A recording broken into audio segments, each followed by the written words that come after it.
what's up team? My name is Jordan Berry and you're listening to the Kaizen Fitness Show.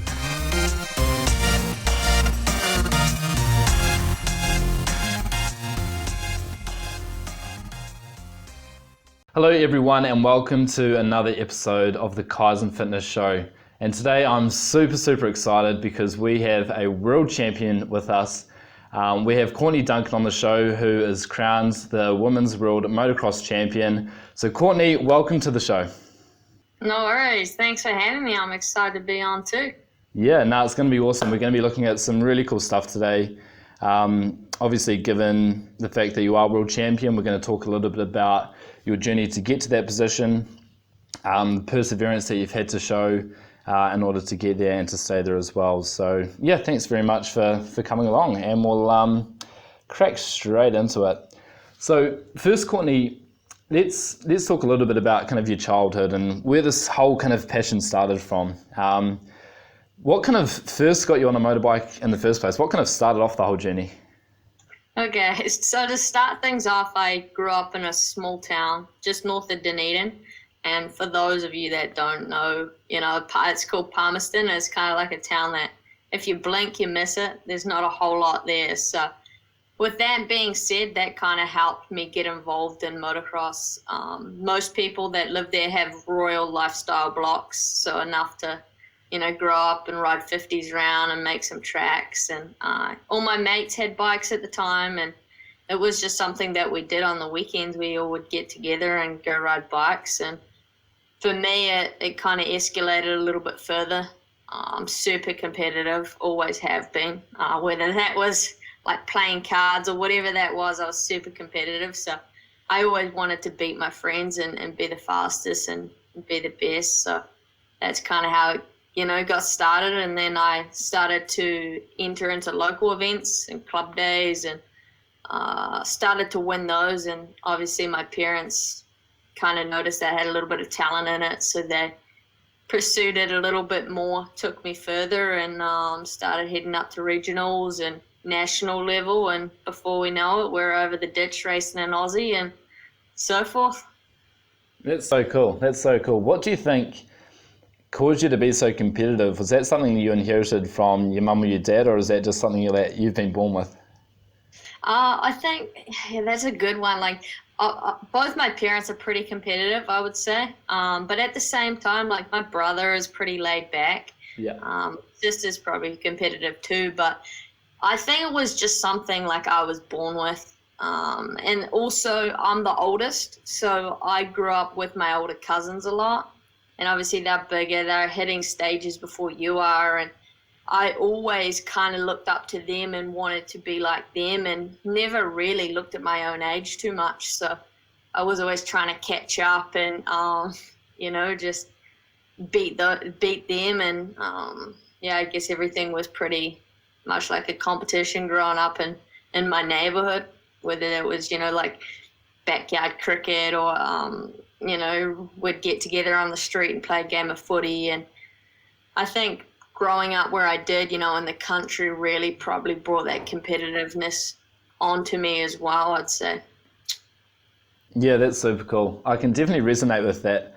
I think anyone that grows up with either an older sibling or kind of older people just outside of their kind of age category, suddenly you're testing yourself up against them. And obviously when you're growing up, puberty kind of hits in and people get bigger and stronger and, their skills start to develop. So if you're slightly behind that, you're constantly pushing yourselves and testing yourself against, people that are a little bit further on. So I think, that probably does, go some of the way to explain why kind of people develop that competitive edge. Yeah.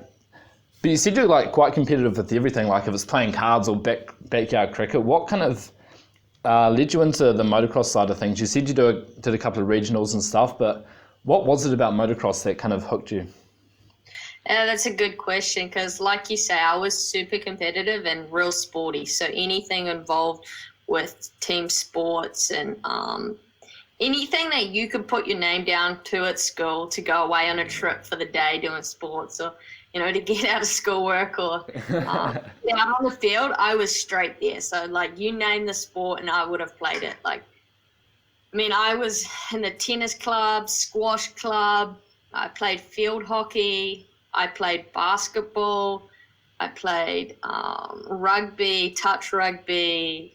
I played cricket when I was little. Like, I played everything. And I was very sporty as well, and I loved to keep fit and stuff like that. And it was just something that motocross caught from like a young eye. And I don't know, I really enjoy the aspect of like it's up to you. Obviously, like there's a wider group of people and it's not possible to achieve, you know, wins and championships on your own. But at the same time, when you go to the line and you have 40 riders on the line, like it's up to you. You know, you shine or you don't. And I think I always thrived on that pressured situation a lot.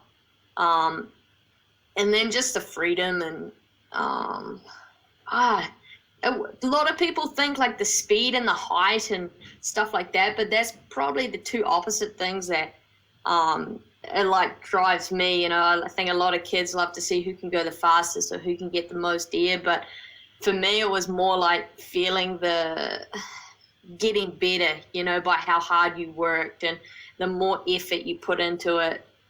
Seeing the, you know, results from that aspect was probably what continued, you know, to drive me as a young age, and just the progression really. And I think that's still a big key of what drives me today is knowing that I still have a lot of room for improvement, and, you know, working on my weaknesses and getting better is, you know, a big key of, you know, why I love racing bikes. Yeah, I think that's also the beauty of doing individual sports. Like in a team scenario, you've obviously got multiple pieces that have to kind of come together for the collective team to win. But when it's an individual sport, I guess you don't have the team relying on you, but at the same time, you're almost creating more pressure because literally everything is on you. But I guess, you know, if you kind of thrive off that and you kind of intrinsically know that it's all up to you and it's all your hard work that's going to get you there, I think, yeah, that's obviously a huge motivator for people to, you know, think this is all, obviously, as you said, your team's kind of a part of it, but when you're on that line, like, it's all up to you. It's all up to you. Yeah, exactly. So I think, you know, that probably drove me as well. And I've always enjoyed sports with a start line and a finish line. I don't know why. I mean, I'm nothing against referees or anything like that, but I just love, you know, a start and finish. And that's just a straight up, you know, that you're the best, you're going to win. And I kind of enjoy that aspect as well, probably. Yeah. Yeah, no, totally. That's so cool. That's so cool. And I guess as you developed and as you started going to regionals and nationals and then racing overseas and then eventually working up to, you know, challenging world champions, like, did you notice that you had to start making some big sacrifices in your own life in order to dedicate yourself towards that kind of dream and passion that you had? Yeah, a little bit. But to be honest with you, like, I never shied away from that from a young age. Like, if I had a friend's birthday party or like a race, like, I mean, I would always do what was going to get me to where I wanted to be in life. Like, I never found exactly, like, I wouldn't call them sacrifices because it was doing what I loved, as you say. Yeah. And I was very driven and determined from a young age. I think you can ask anyone that was around me from when I was little that I was, you know, super focused and had a plan in place and goals at what I wanted to achieve from a really young age. So I knew if I stuck at them, I would get there. And I think probably the biggest sacrifices I did make was probably sticking to the one sport, so like choosing motocross. And that was probably not so much because that was going to get me to where I want to be. That was more the fact that when I was 13, I had 2 knee reconstructions. So I did my ACL on both knees, and there, obviously, when you have a big operation like that, they never come to 100%. So that was probably more the fact why I sacrificed playing football and hockey and stuff like that. Was more to save my knees than the fact of just sticking to the one sport as such. So it sucks. I still miss playing so many other sports and, you know, like to go in the mountains or stuff like that. But I know what's important and what I need to focus on, and keeping healthy is one of them. Yeah, 100%. That's funny though. You say you had the two knee reconstructions, but you still chose motocross, which is a pretty physical sport as well. So it's not like you went in the complete opposite direction and did something that did not involve anything physically. Yeah, that's interesting. And it's interesting the point you make where you didn't really treat it as a sacrifice because it was always in line with something that you wanted to do. Now, I think the interesting thing with any young person's development, obviously there's a degree of social, ness to that as well. There's making friends and that kind of stuff. Did you feel like you ever kind of missed out on any of that social element of, growing up and being young as you went to pursue your dream as a motocross rider? Maybe like the later years in school, and missing like 18th birthday parties and, 21st and, school balls in your last years and stuff like that, going to university and kind of living that scarfy life. Obviously, I've never had those opportunities, but at the same time, would I wish that upon where I'm at now? No, absolutely not. Like, the life that I'm living now is, what I dreamed for and wished for when I was a 12, 13-year-old kid. So I wouldn't take it or change anything. And just one of those things, you choose which path you want to go down. And for me, I wanted to be a professional athlete and I wanted to be a world champion. And I knew, what would come with that in the later years. And unfortunately, you miss out on some things like that. But hey, I've also got to travel the world doing what I love, meet some pretty cool people, go to some pretty cool countries. And yeah, it's pretty crazy, really. Boom. I love that. I think for anyone listening or watching this, that kind of goes to show that, I guess at the time, if there's like a birthday party coming up and you think, oh, it'd be cool if I, could go to that.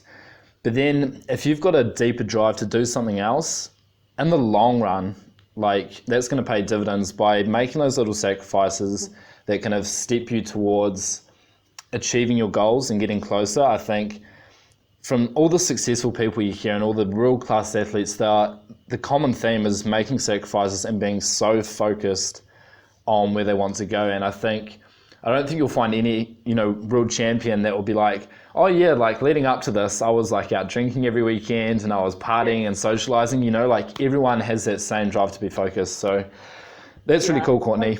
100%. And I think for me, and I mean, anyone that wants to be successful, you need to either be 100% in or out. Like, there's no half and half. There's no, I'll do this and not put this much effort in. Like, you need to be 100% in. And I mean, that's if you want to be the best you and you want to be great. But I mean, if you just want to make up the numbers and, make a team or, make the world championship start line, then yeah, that's fine. You may only need to put 80% in, but if you want to go on and be great and achieve things that other people haven't and, make history and do stuff like that, then you need to do everything in your power to, make that happen. And obviously there's some sacrifices involved in that. And like you say, missing the odd party. And I've kind of been lucky enough to turn pro at a young age, but also a young age when all your friends are out doing those sorts of things and sending you the, videos and Snapchats. And one point of view is like, oh man, I wish I was there. But at the same time, I know that if I make the sacrifices now, it's going to pay off in the long run. And it's not like I don't get to do those sorts of things. In the off season, I enjoy that sort of thing, but there's a time and place for it, right? Yep. 100%. You've got to have your priorities right. That's so key. Now that's really cool, Courtney. Let's segue into more kind of the injuries and the barriers leading up to your world championship title. You kind of had 3 seasons in a row where various events meant that you could not win the championship. So what made you persevere? Coming back 3 times in a row, and it's a lot of overseas traveling, it's probably a lot of money, a lot of time involved. What kept you coming back? Yeah, that's an easy one.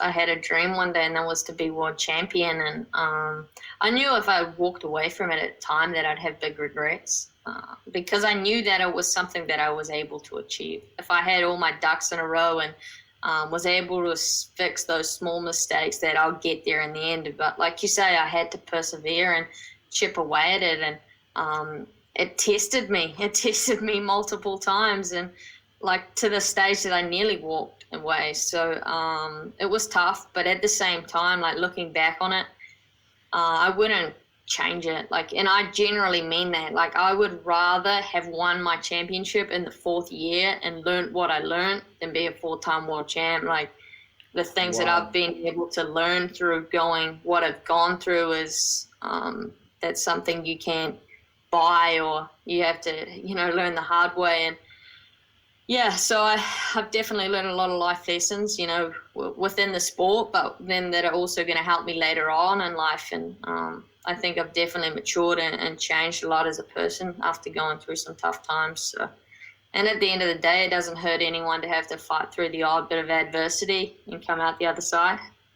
I love that so much. Yeah, that's wicked. So yeah, let's talk about that a little bit further, that mental toughness. Let's picture something here, right? Like, for example, when, like at a moment in time when you were racing for this championship win and one of these things happens and in your mind you're like, that's it, that's over, that's another year, I've got to restart again. What was going through your mind at the time? Like, explain the kind of mental state that you found yourself in those circumstances. Yeah, I mean, so like for instance, the first year coming in as a rookie, and I won my first pro race, and I think not many people experience that in their rookie seasons, go out and win, like just straight off the bat. So that's also tough because it puts your expectations high. First race in, it puts everyone's expectations around you high, and everything was going really well that year, my first year, and I just felt like, honestly, I felt like I couldn't do anything wrong. And then, boom, I get injured mid-season, and you kind of feel like your life's been ripped apart because I was so young, and at the time I'd probably never experienced any hardships. So I was definitely disappointed because I wanted to be world champion in the first year, and I felt like I was capable of doing that. But unfortunately it didn't. But at the same time, I was able to come back for the end of the season. So I was still was able to change my focus, get through the injury and think, okay, I can get back to the end of the year. And I was able to come back and win those 2 races. So that year was tough to be injured, but also like there's light at the end of the tunnel. And like year 2 come in, and I don't know, I just went backwards. It was a terrible year, to sum it up. I made so many mistakes on my own fault, and like I'm not going to put the blame on anyone. That was just purely up to me. I made some silly decisions at costly moments, and I have no one but to blame for myself. And ideally it cost me the championship because I should have been up so many points before that last race when I got stuck in a fence on the last lap, unfortunately, and that one cost me the championship. But like I say, you can look at that 2 ways. And then heading into year 3, that was a money breaker for me. I mean, it was very difficult. I felt like I had learnt a lot of lessons throughout those first 2 years. Fixed them a lot. I was very consistent. I had a 25-point lead going into 2 last rounds and injured my foot. And at the time I went and spoke to the surgeons, and they all just said, like, look, you're not going to be able to race. If you race on that foot, you're going to risk permanent damage, because I had a torn Lisfranc ligament. And for any of those that don't know what that ligament is, it holds all the small bones in the foot together. And it was only just attached. And had it fully disattached, it would have just blew all the foot bones out, and it would have been a massive operation to put the foot together. So I grieved, and man, I struggled really through that time. Like the next few months I was just so down. I was out of my contract, so I had heaps of things on my mind, and it was just another year, like 3 years in, and like I blew it again. And then you start thinking, like, what's gone wrong? Is it me? Is it my program? Is it my bike? And you start getting all these bad thoughts go through your head, and then you start to question yourself, am I ever going to make it? Am I just this kid with so much speed and talent, but just can't put these championships together and don't have the consistency to win a championship. And that weighed on my mind a lot. And you can ask anyone around me at the time that I was pretty down in the dumps and struggled through those times. And that's not really generally like me. I'm pretty positive and look towards the, future and stuff like that. But I struggled big time. And thankfully I made some changes and got my happiness back and got some new motivation back and was able to come back in 2019 and win a championship. And that feeling of that I crossed the finish line, those pure 10 seconds after I crossed the finish line, like I would go through everything I've just told you to experience that 10 seconds right there again. Like that feeling there's like indescribable. So as hard as it was worth it in the end. That's massive. And for anyone listening or watching, can you imagine like year after year getting just short, and it just kind of, as you say, it's that doubt starts to creep into your mind, like, am I just dreaming this? Am I not meant to be here? But I think, as you're saying as well, in that 3 years leading up, if you won it in your first year, yeah, sure, you probably would have felt like amazing for that as well. But the fact that you went through year after year, and then 2019, last year, you get it. And as you say, that 10 seconds afterwards, you're thinking, everything I've been through this last, 3-4 years, boom, now I've got it and I fully deserve it. But let's backtrack just a touch when you said you're kind of really down at this point because you're injured. What was there a defining moment that kind of kicked you back into that motivation and that drive? Was there a defining moment or defining moments that got you out of that lull at the bottom and kind of drove you back up again? Yeah, probably. Like I was very lucky to have, and I still have, very supportive friends and family. And they don't bring me down, they build me up. So even though going through those tough times, they were still there in the back of my head saying, like, you can make it. Just get the right people around you and you'll make it, you'll get there. And I think just hearing that day in, day out, that helped me start to believe it as well. And I think having the, new contract come through and the new change of color, I went from the Yamaha to the Kawasaki, and just having a new group of people around me, new motivation, going to live in England instead of Belgium, just making switches like this, commuting more back home. I was just real motivated in 2019, and that really helped as well, just switch the focus. And yeah, it was pretty cool looking back at it. Yeah, new team, new environments, on the green machines. I love Kawasaki, so I reckon that was a good move. Yeah, no, they're good. I've had a good experience with them so far, and no, I'm glad I made that switch and got a new team, and like I say, I'm having more fun than ever. So, and it's hard because like at the same time I had been with Yamaha for 10 years, and they really felt like family to me. It was hard. A brand you'd been with for 10 years, and they'd supported me through thick and thin as well. Like, we'd experienced a lot of wins and stuff together, but then also some tough times, and they stuck by me. So it was hard to leave them at the same time, but I had to do what was best for my career. And as hard as that decision was, and change is always can be daunting and scary at times. To give you an example, I was moving to a country that I'd never been to. I'd never been to England. I was joining a team that I knew no one on in person.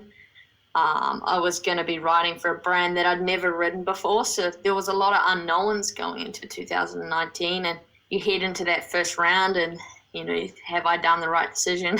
Is this a right move? And I think to be able to win, I won my first race back. So that was just a bit of a confidence booster and, clarified that I'd made the right decision.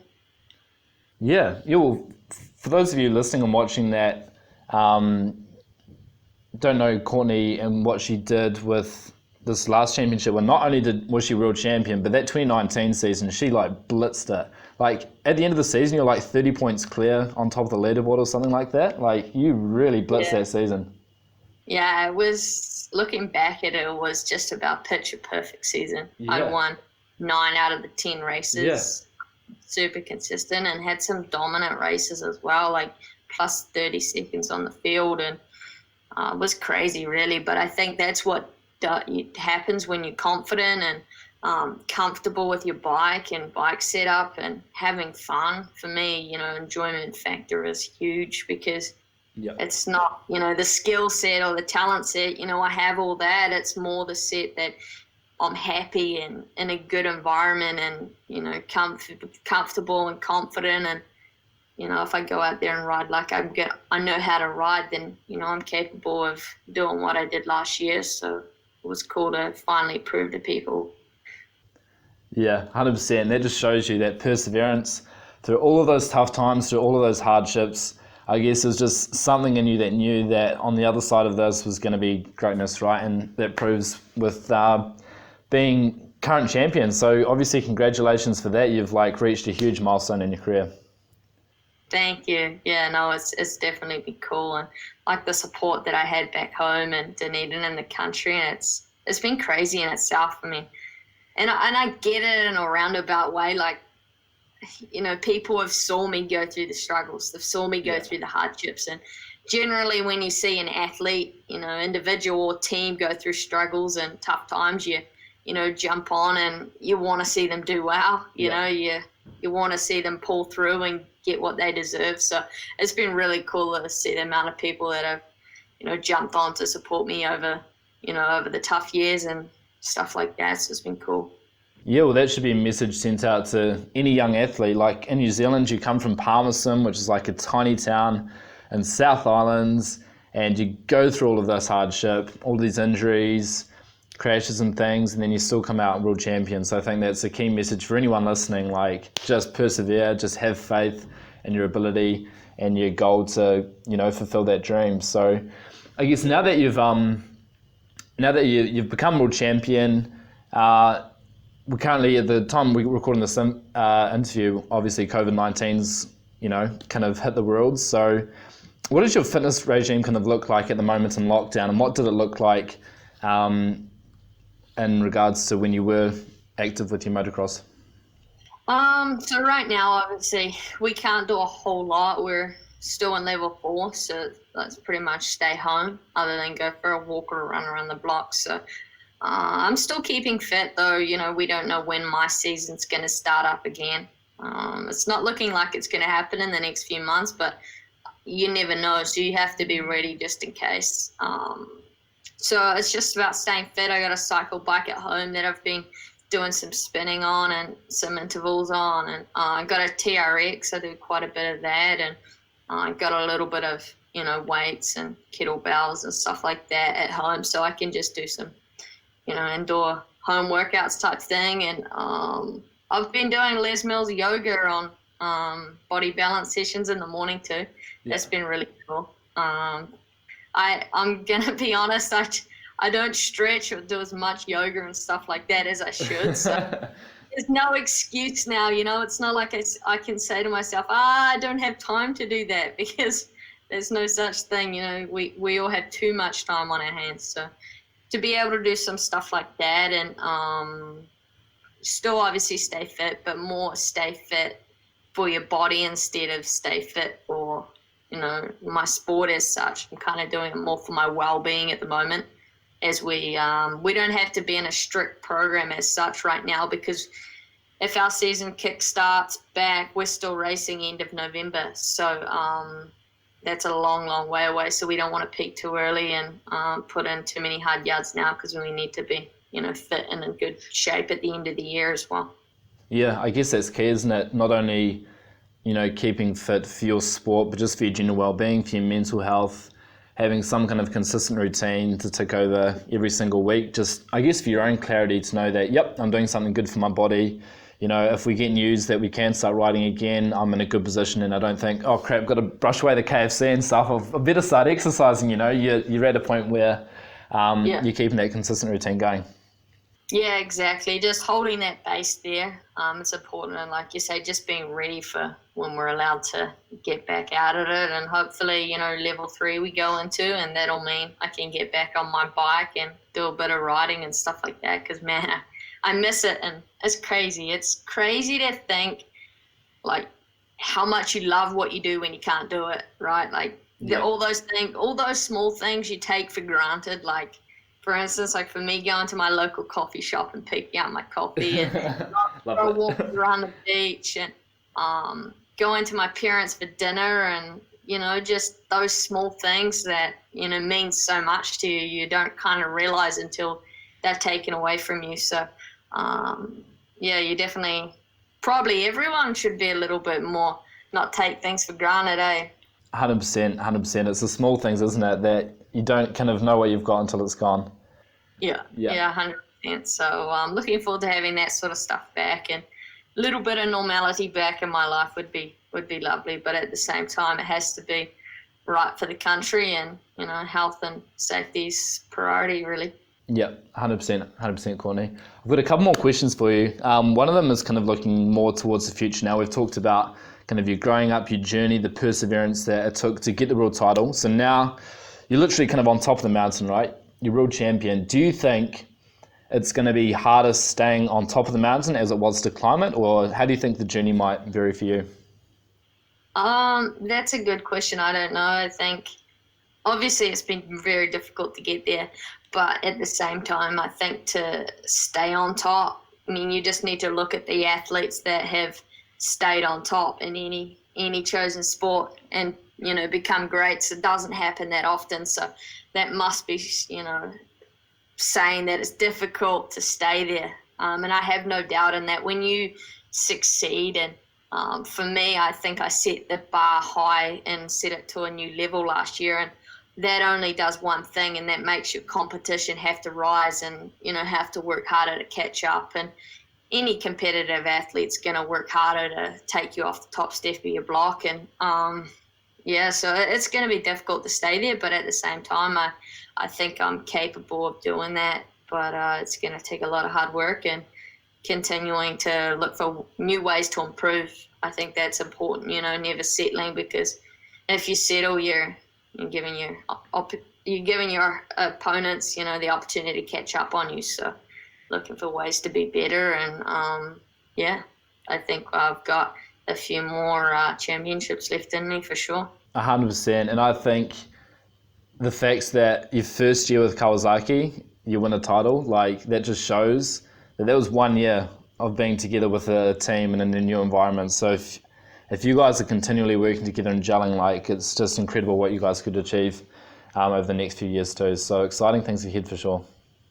Yeah, definitely. And I have, I signed last year for 2 more years with Kawasaki, so it's cool. And like you say, with the same team, and we got along really well the first year. So I think can only improve on there the more time, you spend with each other, and can grow and stuff like that is can only, move us forward, I think. So, hopefully we can win some more championships together. 100%. That's wicked. Awesome. And one last question, Courtney, for anyone listening or watching to this podcast who, might be wanting to, become a world champion or become really successful at their business or anything like that, what's kind of one piece of advice you can give people who, want to get to that stage but have been hit by a big hardship and are kind of struggling for motivation? What's kind of your advice you can give them? It's normal to go through a hardship. No matter who you are, everyone goes through some tough times, and it's not always just going to be uphill. You're going to have to go through some struggles and stuff like that, but at the same time, know that it's completely normal, and then you'll get through it. Time will pass, but you can't give up just straight away. You got to persevere and try a little bit harder, and you'll fall down, and you might fall down again and again, but there's always that opportunity to better yourself and climb back up the ladder. So hopefully I've been able to show young athletes that you're going to have injuries, you're going to have tough times, you're going to have times where you feel like you want to quit and you want to walk away, but at the same time, you can still achieve it if you work hard and surround yourself with the right people and stay focused on what you want to achieve. And, anything's possible. I think it showed that. So, yeah. 100%. Well, that's what makes what you just said so much more powerful, the fact that you've literally gone through so much to get to where you are. So that is hugely powerful, and I hope everyone's taking notes or listening to this or taking this on board, because really powerful advice, Courtney. That's really cool. And yeah, lastly, where's the best place for people to find you and to follow your journey? Probably Instagram. I'm Yep. pretty active on that. C Duncan 151. I like to, make some videos and post some cool pictures, and I think that's kind of the beauty with what I do. Riding dirt bikes can get some really cool shots and stuff. Gotcha. So I like to share them with people, and so they get to see a little bit of the background and what I do. Yeah, you put up quite a cool highlight reel just the other day, actually. With some cool motocross shots. It's like awesome. If you can be in a sport where you can have like all of these highlight reels and photos, that'd be just wicked, Yeah, no, I mean, I only thought of that the other day when I was like making it. It's like our sport's so like primo for all of that sort of thing and GoPro footage and stuff. I'm lucky to, be hooked up with GoPro, and we can make some sweet videos. So I've been doing a little bit of that in lockdown as well, I suppose. Yeah, bit of video editing. That's so cool, Courtney. Wicked. So make sure everyone you follow Courtney on Instagram, cduncan151. Courtney, thank you so much for taking the time out to share your wisdom and your journey. I think I'm really inspired just by listening to everything that you've gone through to get to where you've got to, and I'm sure that everyone listening or watching this podcast is going to feel the same. And I think it rings particularly true for New Zealanders. We're this small country, in the middle of nowhere, and then Courtney comes from this small place in the middle of nowhere, from a country in the middle of nowhere, like this tiny place, and she goes through so much hardship, and you just completely smashed it. You're world champion, and I'm sure you've got like an extremely bright and positive career ahead of you because of all this journey you've taken. So thank you so much for your time. Awesome. Thanks so much, Jordan, and thanks for having me on. Perfect. It's a pleasure. And thank you guys for watching. To follow more Kaizen Fitness content, you can look us up at www.kaizenfitness.co.nz, or we are on Instagram and Facebook underneath the handle at Kaizen Fitness NZ. But I hope you enjoyed this podcast. Hope you've taken heaps of notes, and just go out there and take some action. Thank you so much for listening. Now, it's time for you to take action.